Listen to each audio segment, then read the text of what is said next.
Welcome to the InWheelTime Car Talk Show. Today, coming to you from the Lone Star Street Rod Association state-run car show at Hewlett Park in Granbury, Texas. Just ahead, got another guest from today's event. Plus, we'll have some of our regular features, and we want to welcome you along with Mike Out of This World Mars. We always need more Jeff Zekin. Over here, this guy right here, this is the man of the hour. This, ladies and gentlemen, is the famous and infamous David Ainsley, and we thank you for all of your assistance and guidance and help. And thank you for the shut up and just stay there. There you go. There is that. There is that. All right, Mr. Mars, tell us who our next guest is. Well, this is Dennis, and I'm not even going to attempt his last name because Rick. Well, let him say his last name. Dennis, what's your last name? Overholster. Oh yeah, Overholster. Yeah. Sure, yeah. Just like goes way back. Back from the neighborhood. Yeah. That's an Irish name, isn't it? Yeah. Yeah, that's it. Close enough. So what do we have the honor of having Dennis on the show with us today? Dennis is with Painless Performance Products. This is his truck coming in here in just a moment. Dave. And painless wiring harnesses and stuff. Yeah. We've seen all that stuff for years. Well, this is Painless Performance Products. Do you own the company? I do. Really? You are the man. Yeah, I started it 36 years ago. Well, you've obviously done very well because I certainly have. I've not used your products, but that's. You didn't have to say that, did you? Well, no. I'm a future customer, ladies and gentlemen. This is my 36 Ford panel truck. Yeah. It's got 289,000 miles on it. So you do deliveries, apparently. I do. It's been border to border and coast to coast many times. Wow. I use it when I do shows and so forth. So tell everybody what Painless does. Painless, we are in the automotive electrical wiring harness business. We do restorations. We do street rod stuff. We do drag racing. We do circle track racing. If it's got four wheels, we got some kind of electrical product for it. So. Well, I can only imagine how many boards that you have where you're taking the red and it goes here, and around and about. I'm not far off, am I? No, you're right on the money. Really? Yep. And you've got like 100 spools of wire where this workstation, and they look at this. Okay, well, this one goes over this way. That's so it. We've got about 50 different boards. We get most of our wire in barrels because it takes we use about 35 million feet a year. Oh my God! Whoa! And different gauges, all and different types, and different colors. Yep.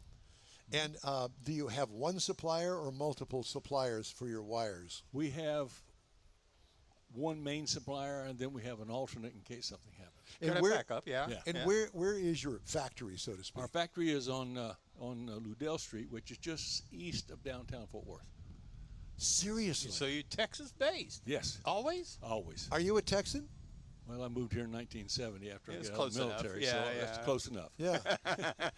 And after 50 years, you can say you are. Yeah. So you're a Fort Worther? Yes. And you live outside of Fort Worth. And did you choose Fort Worth when you moved here or started the business? Well, I moved here to get away from the cold. I was raised on a corn farm in Indiana, so I wanted to get away from all that and moved here in 1970 and lived in northeast Fort Worth, Keller area for a long time. Interesting. And then in 96, I built a two-story log home on some property out in Weatherford. So that's where I live now. But always Very been nice. here. That's good. Well, it's an honor and pleasure to meet you. I got fingers in front of my face and everything else. We're just waving at our fans. Yeah. Is that what it is? Something tells me not. It's the police over. I'm sorry, the fire department is here. So I will tell you that I have a little history in Indiana. Yeah. Yeah. So the Armstrong family moved from Scotland to Terre Haute. Okay. Back in, well, not my lifetime, but back then. And they were corn farmers, and that was my grandfather's business in Wisconsin, where he ultimately wound up.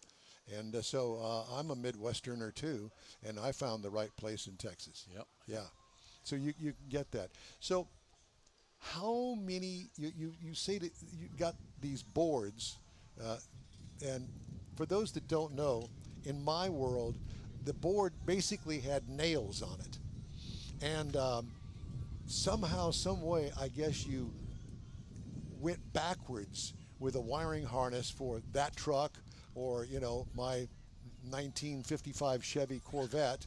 You went backwards, you took the wiring harness out of it and said, oh, okay, so this is the way we're going to do it. And I got a brand new wiring harness. Yeah, you had to reverse engineer it. And so what possessed you to do this? I don't know. I went through electronics school in the military, and then after I got out, I took 2 years of DeVry electronics school, and I've just always done it. So you're an electronics engineer. Well, no, I wouldn't call it that, but I mean, yes. You're an electronics guy. We'll call you that. Yeah. We'll call you that. Yeah. And the ultimate wiring guy. Yeah. Have you ever wired a house? Well, I did. I wired my house that I built. So I had some help, though. Yeah, I can understand. Because automotive and industrial, commercial, residential, two different things. Yep. Totally. Oh, yeah. Yep. Yeah. What is the latest and newest wiring harness that you have on the market today that we can buy? Well, see, we just introduced 3 new El Camino harnesses for the 68 through 72. So your main business are those kind of cars that the wiring harness is shot or it's been butchered so bad or burn up or Correct. whatever. Yes. Yeah. Yeah. We don't make anything for new cars. The newest thing we make is for 73 to 87. Okay. And that's a Chevy truck. So the next question Still is popular square box. Oh yeah. So the next question is, do you do 6 volt and 12 volt systems? Yes. Are they different? A little, Somewhat. Somewhat. Yeah. But what we do is, if the circuit requires 10 amps Yep. to operate it correctly, we're gonna and it takes a 16 gauge wire to do that. We're gonna make it a 14 gauge. We up everything 1 gauge size. That way, the customer can Add a radio. Less resistance. Yeah. Right. And it could be running on a 6 volt system as well. Do you have guys call you and say, "Listen, I got a wiring harness from you a few years back, but I didn't really think about the power that I need to this new air conditioning system." You get those kind of calls? Yep, all the time. And so how do you respond to that? Most of the time it's, well, we just need to add a relay to this particular system, and here's how you activate it. You activate it with the wire that you was going to use. So now we get direct battery voltage to the air conditioner, and the original wire just turns Just on like that. Just like that, son. What he said? Yeah. And so you do this. You do the consulting for free once I got a wiring harness from Painless? Mm-hmm. Yeah, we have full 800 number. The customers can call in, ask us anything they want. We have the best instruction manuals in the business. Most of them are 140 pages or more, full color. And For a wiring harness. For a wiring harness. Yeah. Wow. It's Hell yeah, because you listen, if you want somebody to screw it up, I'm your man. I'm telling you. And I got to have paint by number stuff. YouTube you know? doesn't cover all that. Yeah, and I'm sure that most of I don't say most, a lot of the guys that you deal with are like me. They've never replaced a wiring harness in their life. And that's our best customer. Yeah. Because they'll read the instructions. Yeah. Well, how else? I mean, that is not one of those things, the instructions, I don't need those. Yeah. That doesn't work. No. Not very well. And we find it comical. The guy will call in. He says, "I'm an electrical engineer, and I just don't understand this." And I said, "Well, did you read the instructions?" No. I'm an electrical engineer. I don't need the instructions. This wire goes over here. We just laugh. Just Yeah, I can roll your eyes. I can Keep only on going. imagine. Yeah, but some of them, I mean, I've rebuilt motors, I've painted cars. I hate wiring because I don't understand all the voltage stuff, and I don't, I understand color codes, but I just can't grasp it. So something that, like you're talking about, 144 pages, I'll take it. Yep.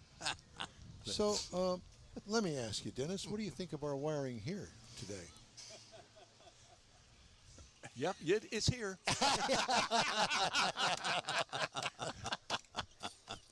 Well, I just had to Had to kind of ask that. Thank question. you for that. Yeah, because guess what? I don't know what's here either, so it's all right. We're good. Must be hooked up right. It's working. Apparently so. Well, as far as we know, we're on the air somewhere on the earth. That's all I know. Yeah. It's here. I find it fascinating because the more I start thinking about it, do you actually get a 68 El Camino and put it in the shop? Yes. That's what you do. That's how Yes. you do it. That's the key Yes. to it. Yeah. And then you de-wire it, Tear it all apart. Everything. and then you put it in the studio, the work area, and you say, oh, okay, well, this goes here. And you basically deconstruct it to reconstruct it. Correct. Do you use the same colors as the factory? In most cases, yes. And what would change? Why wouldn't you use it? Like There's a few. General Motors has got the most basic color code, and they've been using it for years and years and years. And so we try to use all that. There's been a few years, like I don't know exactly what years, but the fan wire may be a different color, or the coolant temperature wire may be a different color, depending on the model of the car or whatever. Yeah. And we still try to do that research and make that change in the basic harness. So. And if it does change from what the factory that you found out that the factory has, then you put that in the instructions. You may find that this particular wire that you now goes from the right rear tail light, I'm just using an example, to the under the dash has changed colors, and you make it easy for me to understand.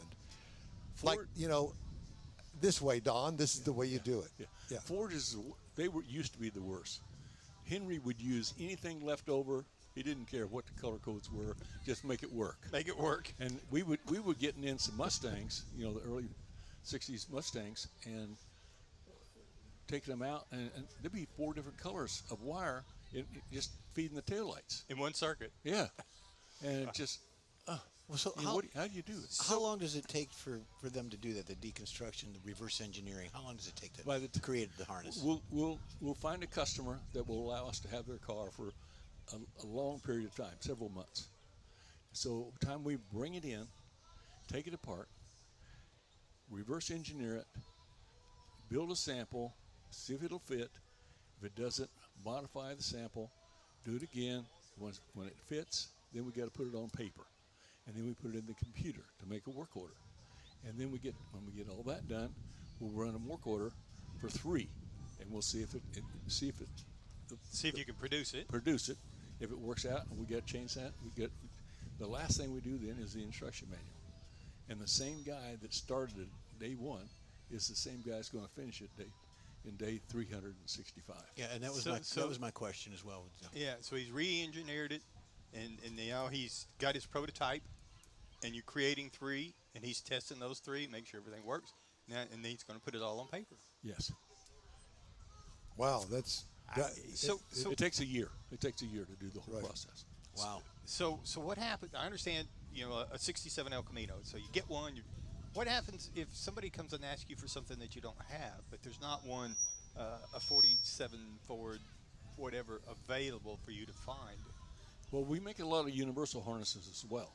So, now, what do you mean by that? It can be used in anything. Okay. We ask it some simple questions. Where do you want to mount the fuse block? Underneath the dash, in the trunk, where? Right. Then we want to know, are you going to have power windows, power door locks, that kind of stuff. If you're not, then that means it's a smaller fuse block, not a big one. Okay. And then we'll find out what kind of steering column they're going to have and so forth. Do they need plugs for the steering column or not? And then we make all those different universal ones, and they whatever questions they answer, that tells us which one of those would fit their application. So you almost custom make a universal one. Yes. Oh, really? That was my question. So the customer will get it. He'll mount it where he wanted to mount it. On a 37-pack 20 years ago. Okay, you got to hold your story for after our interview here. Thank you. So we make all the wires extra long.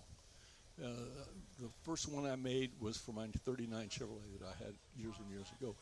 So we made it 16 feet long for the taillight wires. Well, come to find out, that wasn't long enough. So we went 22 feet long. Oh my gosh. And all the headlight wires and so forth are all 16 feet long. So the customer's going to get it. They're going to get a lot more wire than they need, but that's good. Cut it. It's easier to shorten it than it is to lengthen it. Now, do you put the connectors on the ends? Only in certain circumstances.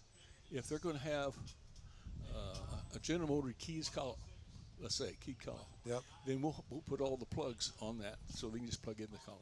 Done.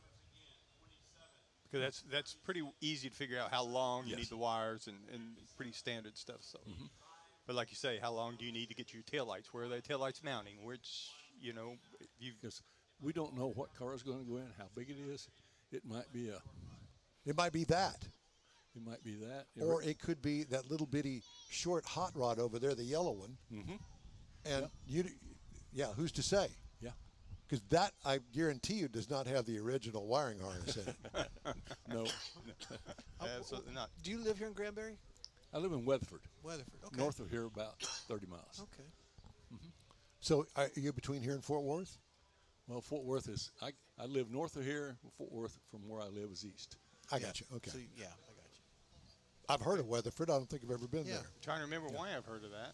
There's something there. It's famous, and that's painless wiring. There you go. There you go. That's it. I knew that. Yeah. Yeah, it's right on Interstate 20. Do you do wiring harnesses all over the world? We ship them all over the world, yes. Amazing, isn't it? Yeah, we used to And make... you started this business? Yes, sir. I made my How first... did you market it? In the early days, Now, what do you call early days for you?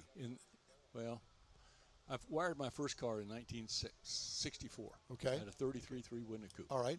And then I did it myself. But when I got out of the military, everybody wanted to, can you come over and help me fix my wires and so forth like this? So that's what I would do. And then I was working at a Ford tractor dealer as a mechanic and later on as a service manager. So I had a friend come to me one day. He says, I know a guy that has a wiring harness company, and he's looking for somebody to help him produce one for the hot rod industry. He says, can you do that? And I said, yes, sir, I can do that. So in the evenings, after I get off work from the tractor dealer, I'd go and do some design work and build and so forth. Introduced it, got it finished in late '89. Introduced it at the Fort Worth Rod and Car Show in 1990 in a 37 Ford Cabriolet that didn't have any interior or anything in it, so it made So you perfect. could see all the wires. You could see all the wires. Very So good. we did that. I made some, took them to the paint swap meet, sold them all the first day, and so made a whole bunch more and took them to Columbus, Ohio, to the Street Rod National, sold them all the first day. And that's how In other words, you Ding, didn't ding, make ding, enough. Ding, ding, ding.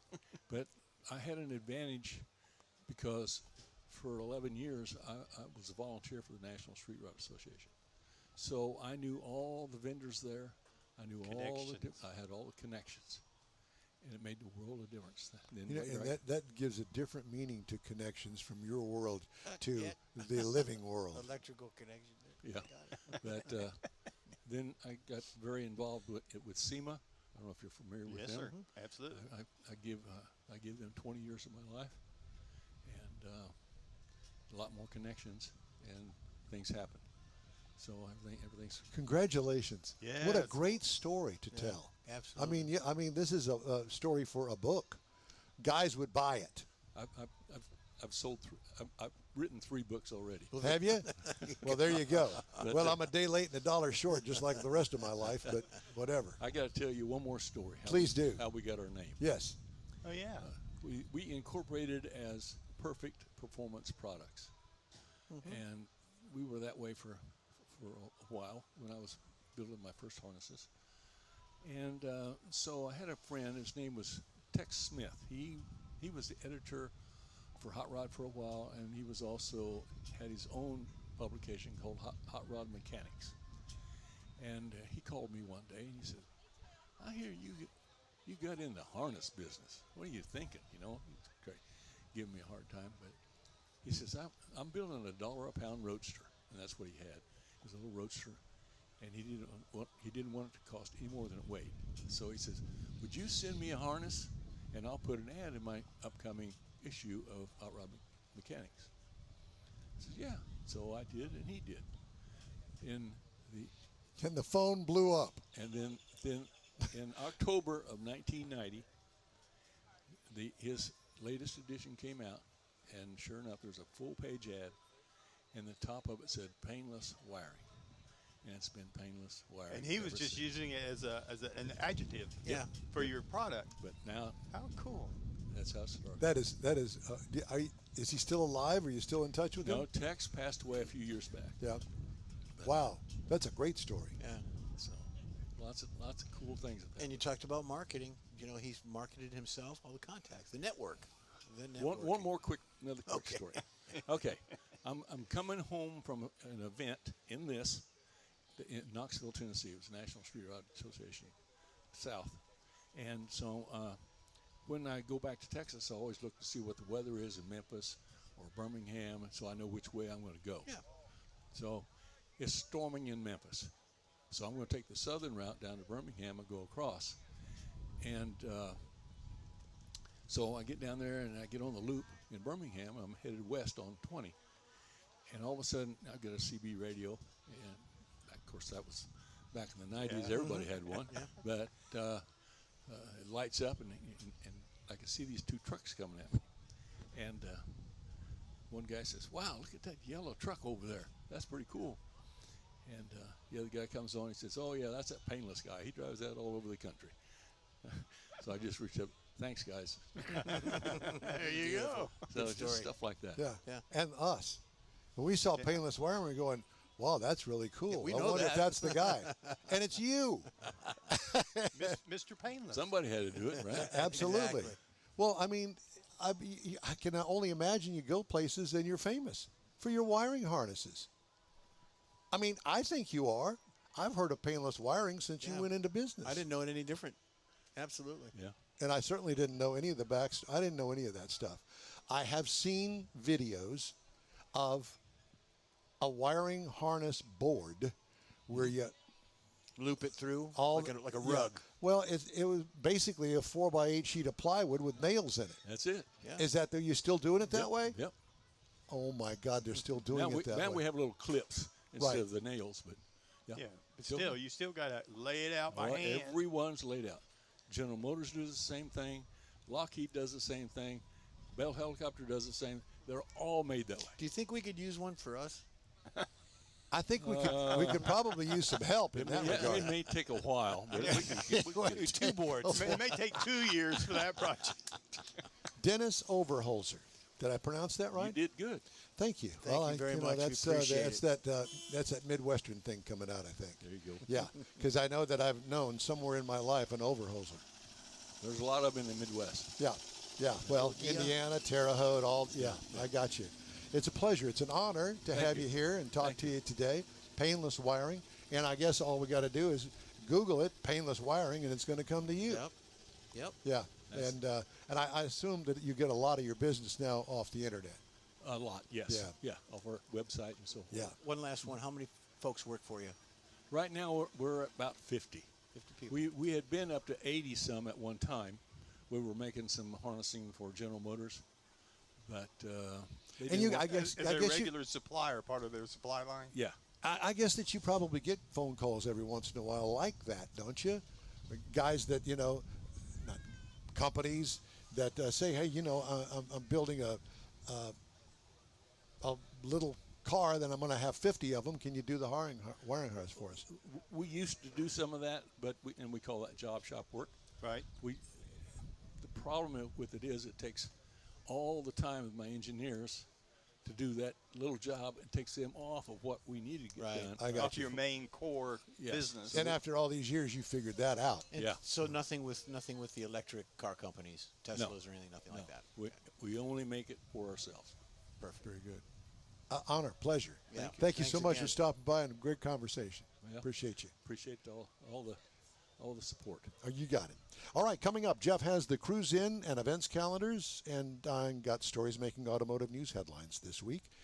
Stay with us. The InWheelTime Car Talk Show continues after this.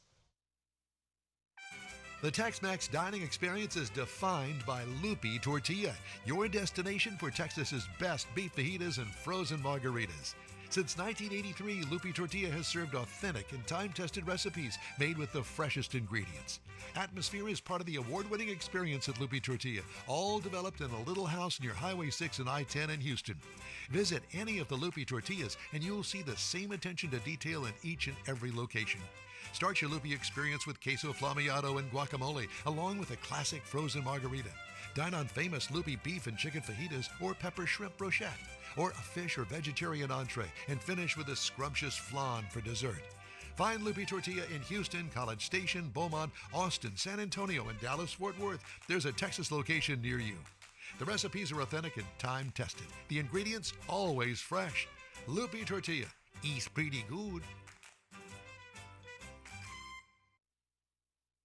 Join the InWheelTime Car Talk Show as we hit the road for a live broadcast from the 51st Annual Lone Star Street Rod Association State Run at Hewlett Park in Granbury. This once-a-year rolling car collection takes place June 12th through the 14th. Check out hundreds of classic street rods, vendors, giveaways, awards, and family fun. Best of all, spectator admission is absolutely free. InWheelTime will be live from Granbury Saturday, June 13th, 9 to noon. Get all the deets at lssra.com. Your car is a direct reflection of you, so don't be satisfied with color fade or a dingy, dull appearance. Get rid of those terrible automated car wash scratches. Gulf Coast Auto Shield is your save-the-paint company. John Gray and his team of detailing experts can help your cars finish without a full repaint. Searching for real experts in window tint or windshield protection? Gulf Coast Auto Shield. Dash cams, radar detectors, Gulf Coast Auto Shield. Got a new car? Get it protected as soon as you take delivery. If you don't know which of the multitude of protection products to go with, John Gray will give you an honest opinion and won't sell you something you don't need. John will help you understand the many options and pricing right on the spot. He's your guy to have your ride looking its best and protected too. See the state-of-the-art shop yourself. Free tours anytime. Gulf Coast Auto Shield is easy to get to, located just south of the Southwest Freeway on the Sam Houston Parkway. Gulf Coast Auto Shield, full-service luxury car care today and online at gcautoshield.com. Gift giving should be meaningful, and we have an idea. A hand-painted custom illustration of your car from one of the nation's leading artists. Now you can get one or a car show poster customized for you, a friend, or a loved one. Bill Sites will be happy to guide you through the process. No matter what the day, birthday, anniversary, or any day, an Autographics custom illustration adds an extra touch of class to any home. Call Bill today, 832-922-0963. That's 832-922-0963. That's it for this podcast episode of the InWheelTime Car Show. I'm Don Armstrong, inviting you to join us for our live show every Saturday morning, 8 to 11 a.m. Central on Facebook, YouTube, Twitch, and our InWheelTime.com website. Podcasts are available on Apple Podcasts, Spotify, Stitcher, iHeart Podcast, Podcast Addict, TuneIn, Pandora, and Amazon Music. Keep listening, and we'll see you soon.